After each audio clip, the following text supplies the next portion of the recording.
We at Africacom with Nic Rudnick, the group CEO of Liquid. This is TechZim. Liquid has just announced the network in DRC that's allowing the company to extend from the east to the west. So we just want to hear more about that, how significant that is.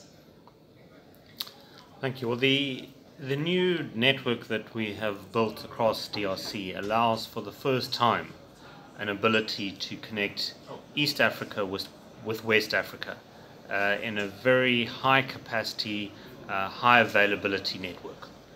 And it not only allows West Coast and East Coast to be connected, but it also opens up the whole of the interior of the continent. DRC is the size of Western Europe in one country, and this link now allows areas of the continent and particularly DRC and the neighboring countries to receive high availability capacity in a way that has never been possible before. It's one of the countries that still uses satellite to connect many towns and cities.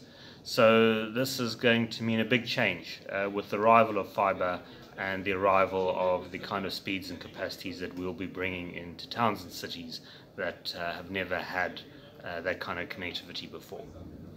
It's an exciting thing when you mention that it's the size of Europe. I think it's 80 plus million, the population of DRC. How big is this? How significant is this in terms of both the commercial opportunity for Liquid as well as the trickle-down impact of connecting so many people, at least availing the opportunity for them to connect to the internet? Well, the impact is always one of the things that we primarily focus on as we've built our network across Africa. And our network now expands to about 70,000 kilometers built across 14 countries. The impact of this on the DRC we think will be one of the most significant that we've been able to achieve. There are towns, there are cities with hundreds of thousands and in some cases millions of people that have had no high-speed connectivity up until now, relying almost entirely on satellite for their connectivity. So this is going to be a massive change for that country, but it also has the effect not only of creating these benefits for the people in those towns and villages, but it connects the whole continent together, east to west, as I mentioned, and really bringing the countries that surround DRC together in the connectivity that will now expand out from the DRC into the East Africa and of course to West Africa. You know, up until now the connectivity of Africa has almost been in two halves. You've got the East Coast with their East Coast sea cables, and you've got the West Coast with the West Coast sea cables, and you know, the two virtually never meet. And you know, I think this really is significant because you can now move capacity from East Coast to West Coast and also vastly reduce the latencies between countries on either coasts. And you know, so it's a historic accomplishment in our view, and it's something which will change the face of African telecommunications in the future.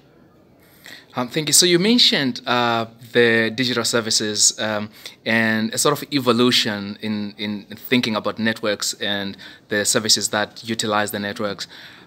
So how significant is that in terms of the value that Liquid as a group is deriving from digital services now and maybe into the future? Well, we're not just an infrastructure provider. The infrastructure is needed for the services to run. But people more and more take that infrastructure for granted as a given. What they are interested in are the digital services, whether it's cloud or content, that are now running on the infrastructure. So from that point of view, we are creating an ecosystem which includes network infrastructure, data centers, all the cloud services such as Microsoft Azure and others that really all linked together in this ecosystem that deliver to people the services that they want to create themselves and to make use of. You mentioned, this is the last question, you mentioned that there is massive use of cloud services, especially in Kenya, and that I think you said startups now surpass established companies in terms of the use of these services. Would you like just to elaborate more on that and maybe the performance in other countries as well? Well, absolutely. I mean, one of the most exciting things that we're seeing, particularly in countries such as Kenya, is that the bulk of cloud services are being consumed by startups that are creating new applications, new services, new products. And they are really at the forefront of making use of the cloud. And the amount of technology and applications that are just sitting there, are waiting for people to utilize, really is quite phenomenal. I mean, there are artificial intelligence applications which are sitting on the cloud, sitting on the Microsoft Azure platform, waiting for people to make use